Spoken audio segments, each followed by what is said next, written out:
고맙습니다. 우리 하나님께 부여 받으시기를 원합니다. 또 우리 찬양대가 속히 회복되기를 원합니다. 아멘. 우리는 최근 미군이 떠나고 이슬람 과격 단체 탈레반이 점령한 아프가니스탄의 현실을 보고 있습니다.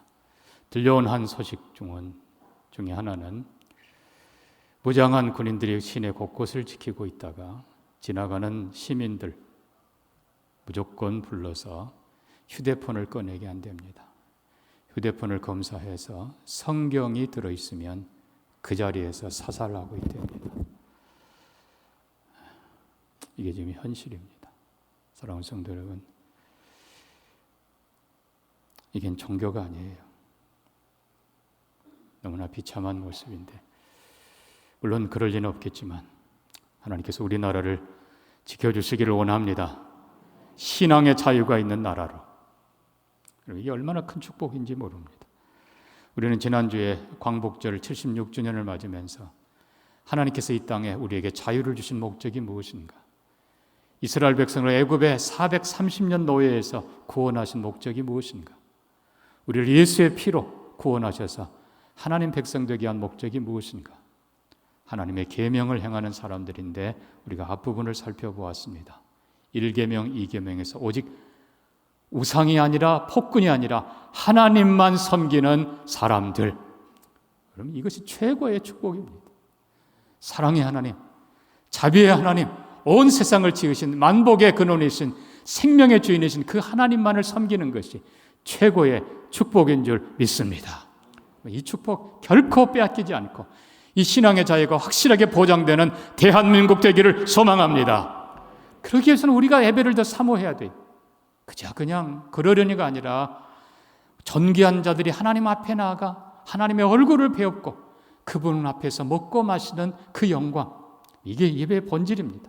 훗날 우리는 하나님 앞에 서게 될 것입니다.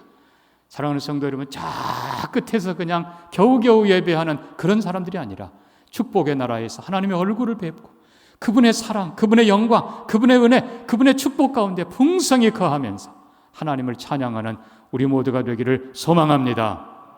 우리가 예배를 사모하지 않으면 누가 예배를 지켜주겠어요? 예배를 더 사모하는 우리 모두가 되기를 소망합니다. 두 번째는 말과 노새 같은 무지한 노예, 그 노예에서 말씀의 백성들로 하나님께서 세워주신 거라고 했습니다. 여러분, 말씀이 있어야 영혼이 살고 말씀이 들어가야 눈이 밝아지고 귀가 열리고 지혜로운 백성이 되고 말씀이 있어야 강대한 나라가 되는 것입니다. 말씀을 듣는 백성들, 사모하는 백성들, 말씀을 배우고 부지런히 자녀들에게 가르쳐서 하나님 말씀이 이끌어가는 나라가 되기를 소망합니다. 뿐만 아니라 우리는 그게 이제 2계명 그리고 3계명 여호와의 이름을 망령되이 일컫는 것이 아니라 하나님을 잘 알고 하나님의 뜻을 알고 하나님께 언제나 영광 돌리는 삶. 마지막 우리는 4계명을 보았습니다. 안식일을 지키는. 그래서 노예 때는 안식이 없다고 했지 않습니까? 그것도 노동도 남을 위한 노동. 그리고는 안식을 못해요.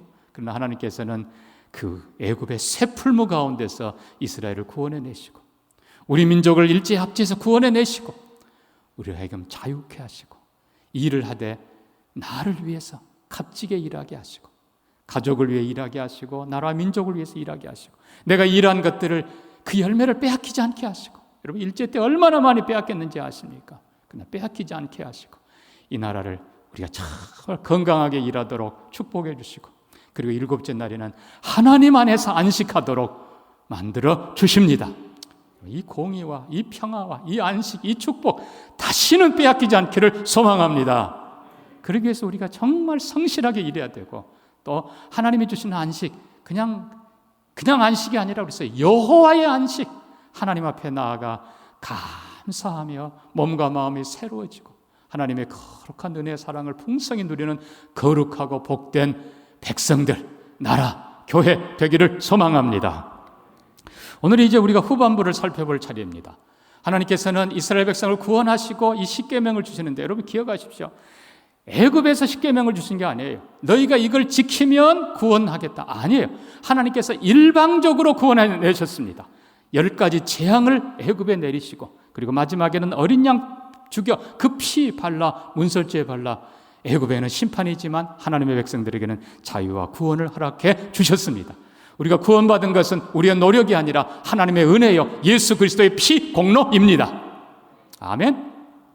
대신 하나님께서는 구원한 우리를 자유를 주시고 이제는 이렇게 살아라. 이제는 하나님만 섬기며 살아라. 이제는 말씀대로 살아라. 이제는 깨끗하게 정직하게 일하고 그걸 즐기면서 안식하며 살아라. 근데 이제 또 하나 중요한 부분이 바로 이 후반부라고 했습니다. 여러분 중요한 것은 이 후반부는 사람에 대한 계명이지만은 우리가 바로 알아야 될 부분. 자, 캐톨릭에서는 성과 속을 구분해서 이원론을 가르쳤어요. 하나님을 섬기는 것은 거룩한 것이고 세상의 것은 속된 것이다. 그러나 아니에요. 그래서 마틴 루터나 켈빈 목사님은 아닙니다. 그리고 성경대로 다시 돌아가자. 성경은 뭐라고 가르칩니까? 성경은 일상의 삶 속에서 거룩을 가르칩니다. 자, 우리가 레위기 19장으로 갑니다. 그럼 출애굽의 목적이 예배라고 했는데 레위기는 전체가 예배하는 삶, 거룩한 삶의 모습인데 가운데 있는 19장에서 아주 중요한 말씀을 우리에게 가르쳐 주십니다. 구약 174쪽입니다. 레위기 19장 가니까 2절입니다. 너는 이스라엘 자손의 온 회중에게 말하여 이르라. 너희는 거룩하라. 이는 나 여호와 너희 하나님이 거룩함이니라. 자, 하나님이 거룩하기에 너희도 거룩하라. 그러면서 하나님께서는 자, 3절부터 삶의 거룩한 삶의 규례를 주시는데 그 첫 번째로 선언한 것이 너희 각 사람은 부모를 경외하라는 거예요. 여러분, 가정에서의 삶, 부모를 공경하는 삶이 거룩한 삶이에요. 나의 안식일을 지키라. 어떻게 보면 순서가 바뀌어요. 4계명 나오고요. 그 다음에 4절 가서 헛된 것들 우상 부어 만들지 말라. 그리고 하나님이 연락하도록 제사를 드리라. 어떻게 보면 이 1, 2, 3, 4계명이 먼저 나와야 되는데 5계명부터 말씀하고 있어요. 너희 각 사람은 부모를 공경하라. 일상의 삶 속에서 쭉 내려가서 9절입니다.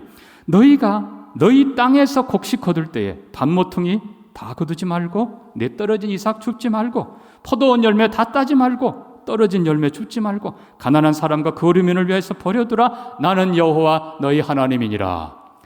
일상의 삶 속에서 일터에서 선한 삶, 거룩한 삶 남겨두라는 거예요. 다 따지 말고 남겨두라. 그것이 거룩한 삶이라. 물론 성실하게 일하는 것이 거룩한 삶입니다.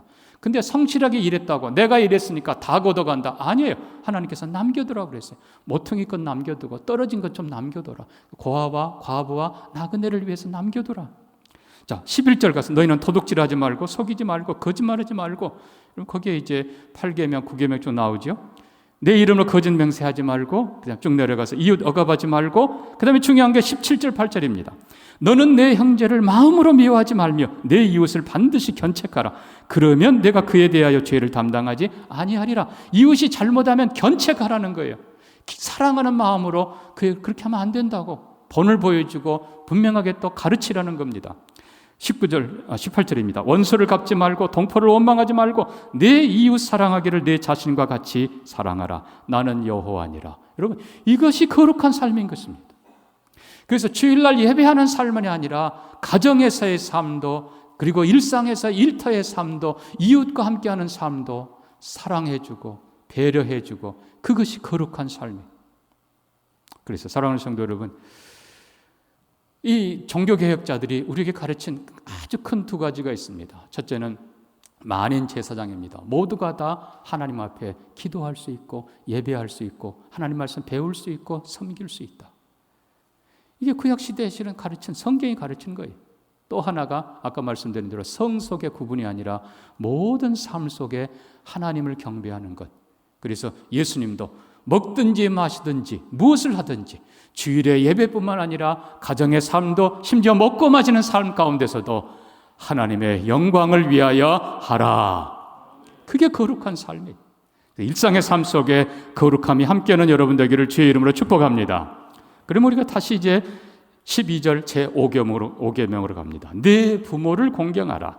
그리하면 내 하나님 여호와가 내게 준 땅에서 내 생명이 길리라. 여러분, 다시 우리가 이스라엘 백성들이 애굽에 종노릇 한 때를 생각해 보십시오. 노역의 때 애굽의 국고성을 지으면서 진흙을 이기고 벽돌을 만들고 그냥가 아니고 그 집까지 다 주워다가 여러분 그 고역의 삶 속에서는 자기 몸 하나 건수하기도 쉽지 않았어요. 그들에게 어떻게 부모 공경이 있겠습니까? 없어요. 가뜩이나 나이 많은 노인들은 짐일 뿐이에요. 그러나 하나님께서는 이스라엘 백성들을 자유케 하십니다. 그리고 그들로 하여금 살만하게 도와주십니다. 그러면서 하나님은 내 부모를 공경하라 명하시는 것입니다. 그러므로 사랑하는 성도 여러분, 한마디로 말하면 부모를 공경한다는 것 자체가 그 삶이 축복입니다. 부모를 공경할 수 있는 삶을 사시기를 주의 이름으로 축복합니다.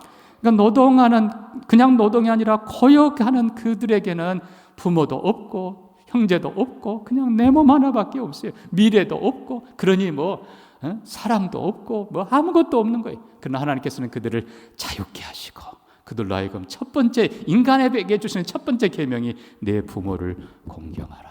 왜입니까? 자, 우리가 다시 12절에만, 그러니까 제5경에만 그리하면이라는 축복이 붙어 있는데요. 내 하나님 여호와가 내게 준 땅에서 내 생명이 길리라. 자, 이 10계명의 말씀이 신명기 5장에 똑같이 나옵니다만은 요 5계명만 하나가 더 붙어 있습니다. 내게 준 땅에서 내 생명이 길고 복을 누리리라. 하나님께서는 5계명을 얼마나 강조하고 계시는지 몰라요. 왜요? 하나님은요, 부모를 통해서 우리에게 생명을 주십니다. 아멘입니까? 부모를 통해서 사랑을 주십니다. 부모를 통해서 계명을 가르칩니다. 그리고 부모에게 주신 그 기업에 자녀가 동참하게 하시고 지파별로 나눠진 그 기업에 자녀가 배우고 그 기업을 물려받게 하시고, 그러니까 결론으로 말하면 하나님께서는 부모를 통해서 자녀에게 생명도 주시고 사랑도 주시고 말씀도 주시고 기업도 주시고 축복도 주시고 모든 것 다 부모를 통해 주시는 것입니다. 아멘입니까? 그런데 그 부모를 거역하거나 그 부모를 멸시하는 것은 결국은 하나님을 멸시하는 것입니다.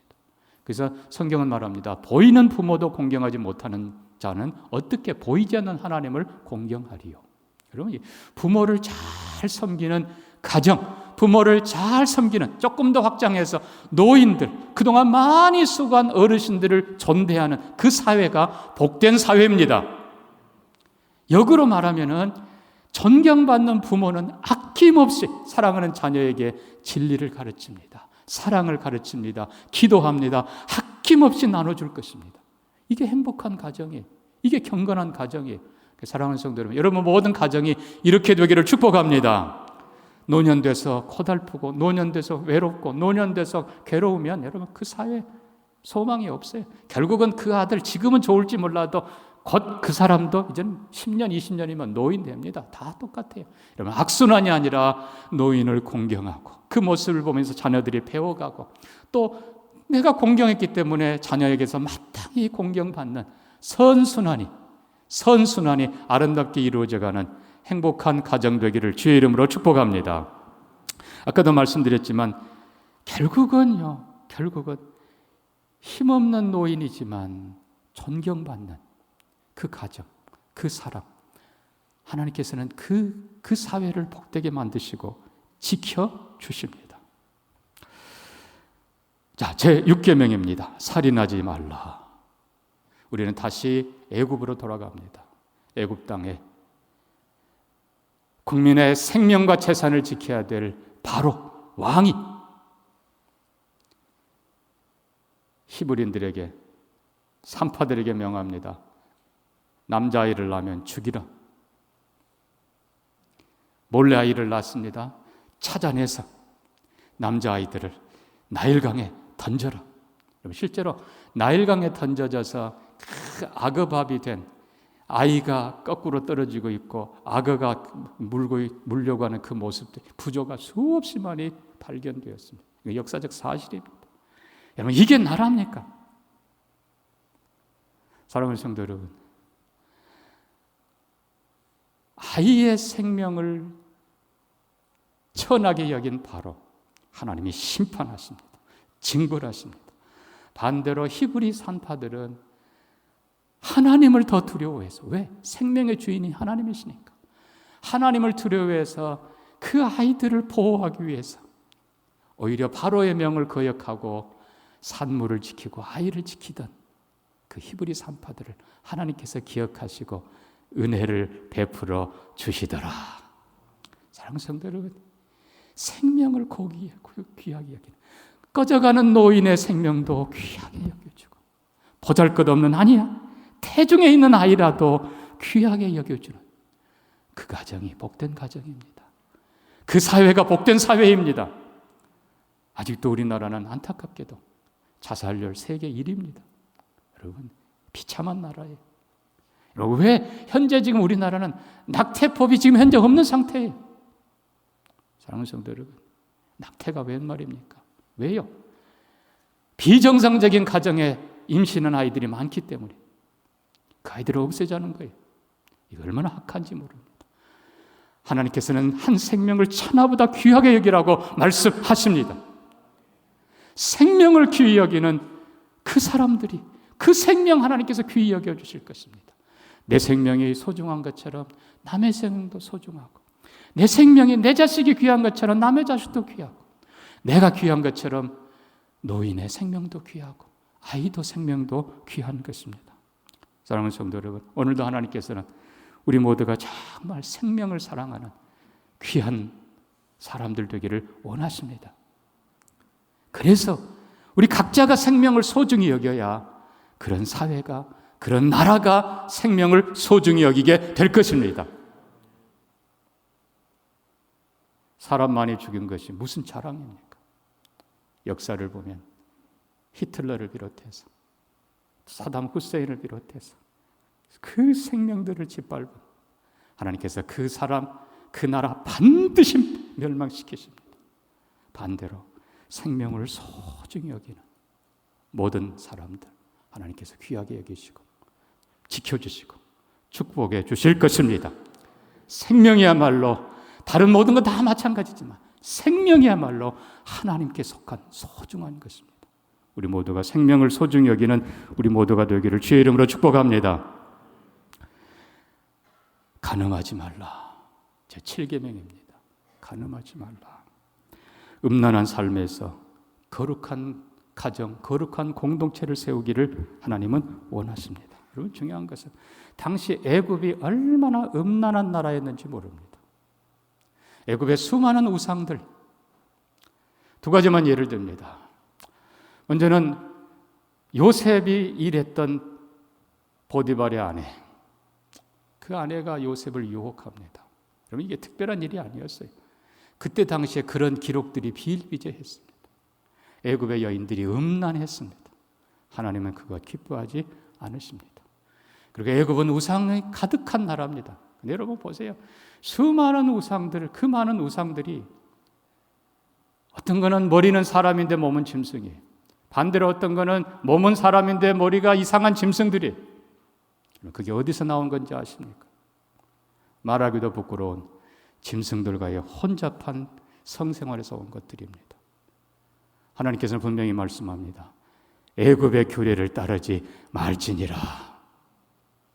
반대로 이스라엘 백성들이 들어갈 가나안 땅도 바알과 아스타롯을 섬기는, 남신과 여신을 섬기던 음란한 제사를 지냈던 그런 민족들이었습니다.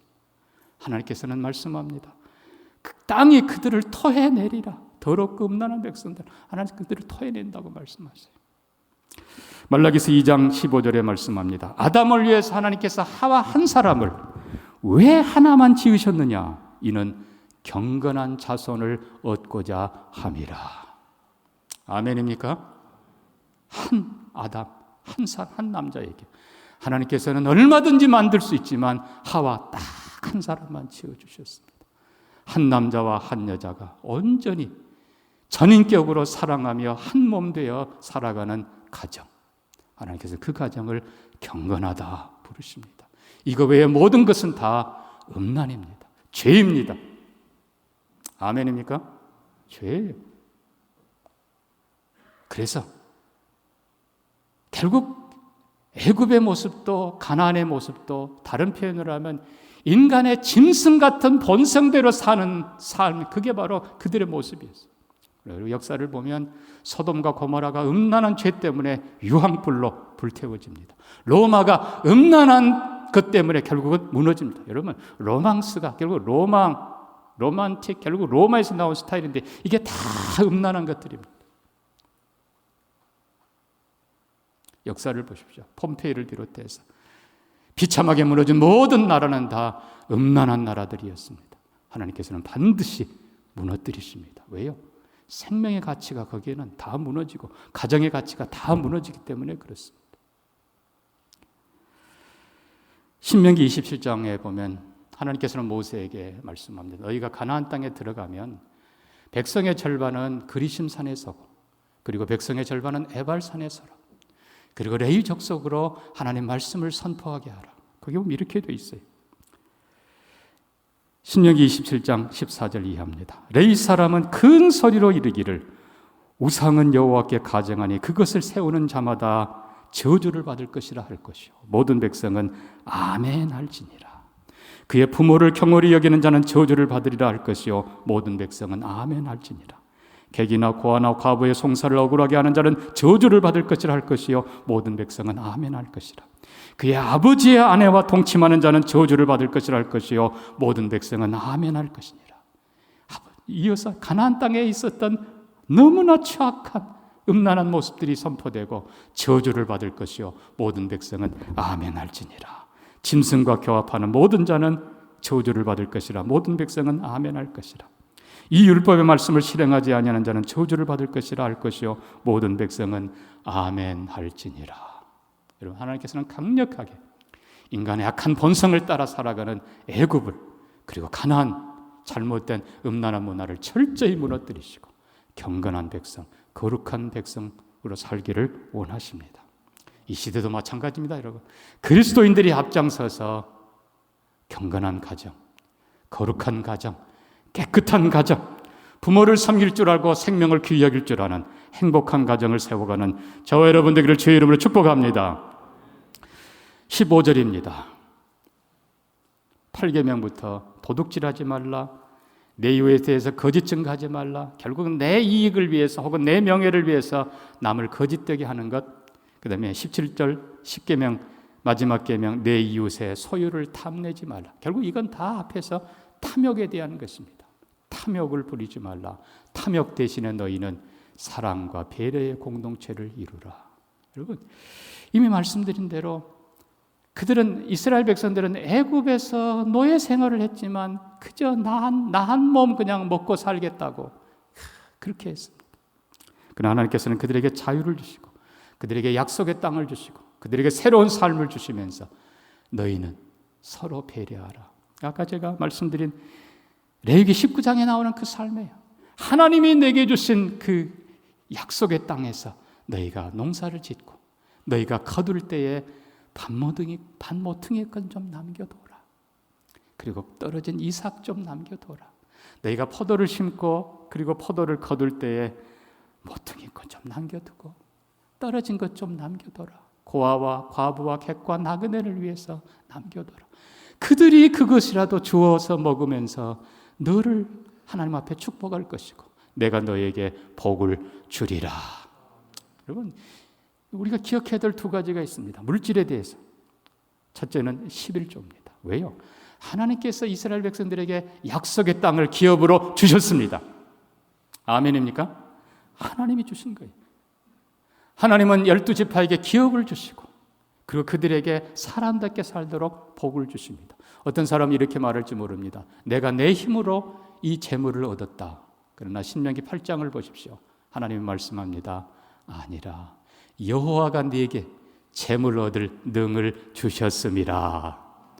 모든 것 하나님이 주셨어요. 내가 했다고 하는 순간 여러분, 하나님이 여러분 내려다보시면서 내가 생명 주었고 내가 건강 주었고 내가 재능 주었고 내가 모든 것 다 주었는데 내가 했습니다 말하는 순간 하나님이 여러분 건강 걷어가시면 그걸로 끝이에요. 하나님이 여러분 머리 한번 톡 치면 그걸로 끝이에요. 쓰러져요. 하나님이 여러분 심장 한번 툭 치면 그걸로 끝이에요. 여러분, 내가 아니라 하나님이 주신 것입니다. 그러므로 우리는 주인 되신 하나님 앞에 올려드리는 것, 이게 바로 11조입니다. 하나님이 주인이십니다. 사랑하는 성도 여러분, 구약이나 신약이나 변함없어요. 영원토록 하나님이 주인이십니다. 그래서 11조는 하나님이 주인이라는 신앙 고백입니다. 하나님이 주인이라고 고백하는 사람은 물질에 우상 숭배하는 사람이 아니에요. 물질 섬기는 사람 아니에요. 하나님 섬기는 사람이에요. 두 번째 우리가 해야 될 것은 이웃을 향한 작은 배려입니다. 여러분, 재산을 떼서 주라고 하지 않았어요. 반 모퉁이 작은 것 좀 남겨놔라. 포도나무 보이지 않는 그 몇 개 남겨놔라. 바닥에 떨어진 그 몇 개 좀 남겨놔라. 얼마 안 돼요. 그거 주어봤자 얼마 안 돼요. 그러나 최소한 가난한 자가, 고아가, 과부가, 나그네가, 그냥 거저 앉아있는 사람도 아니에요. 그래도 뭔가 가서 이삭이라도 주오면 그래도 살아갈 수 있는 그 나라. 하나님께서는 그걸 원하시는 것입니다. 여러분, 이것이 거룩한 삶이에요. 이것이 경건한 공동체예요. 하나님은 우리가 최소한 그렇게 살기를, 네 탐욕을 위해서 내가 했는데, 내가 지었는데 싸그리 다 그냥 털어가고 이삭까지 다 털어가고, 아니에요. 그거는 경건하지 못해요. 거룩한 삶이 아니에요. 탐욕을 내려놓고 하나님이 주인이십니다 고백하고, 하나님, 제가 나는 많이는 못해도 100에 하나, 때로는 그보다 못할 수도 있어요. 1000에 하나일 수도 있어요. 그러나 그 작은 하나가 필요한 사람에게 얼마나 도움이 되겠습니까? 하나님은 그것을 경건하다, 거룩하다 부르시고, 내가 너를 지켜주리라, 내가 너에게 복을 주리라 말씀하십니다. 사랑하는 성도 여러분, 하나님이 왜 이스라엘을 지켜야 됩니까? 하나님이 왜 여러분에게 복을 주셔야 됩니까? 하나님을 섬기듯이 부모를 섬길 줄 알고, 생명을 소중히 여기고, 가정을 거룩하게 지키고, 남의 가정도 거룩하게 지켜주고, 일터에서 성실하게 일하지만 남을 위해서 작게 배려하면서 누군가를 생각하면서 살아가는 그들을 보고 하나님께서는 내가 너희를 지켜주리라, 내가 너에게 복을 더해 주리라. 하나님께서 그걸 원하시는 겁니다. 말씀을 맺습니다. 계명입니다. 하나님 분명히 약속합니다. 계명대로 하면 내가 반드시 지키고 내가 반드시 복을 주리라. 행복한 가정, 경건한 가정, 생명을 소중히 여기는 존귀한 사회, 가정과 백성을 정말 건전하고 건강하게 지켜주고 그들로 하여금 사람답게 살도록 배려해주는 좋은 나라, 우리나라가 되기를, 우리 교회가 되기를, 사랑하는 성도 여러분의 가정이 되기를 주의 이름으로 축복합니다. 말씀 기억하면서 같이 한번 기도합니다. 여러분, 우리에게 하나님의 은혜 주실 것 이미 주셨고, 앞으로도 우리가 이렇게 사는 한 하나님은 반드시 기억하시고 복의 복을 더해 주실 것입니다. 하나님, 이런 삶을 살게 해 주옵소서. 우리 같이 한번 기도합니다. 하나님 아버지, 하나님만 섬기는 축복을 더해 주시옵소서. 하나님 아버지, 행복한 가정, 생명을 소중히 여기고 본성이 아니라 말씀대로 사는 정직하고 행복하고 존귀하고 경건한 가정, 사회 이루어가도록 하나님 지켜주시고 축복하여 주시옵소서. 그렇게 사는 사람들이 많아져서 온 나라가 그렇게 살도록 복 주시기를 원하오며 예수님 이름으로 기도합니다. 아멘.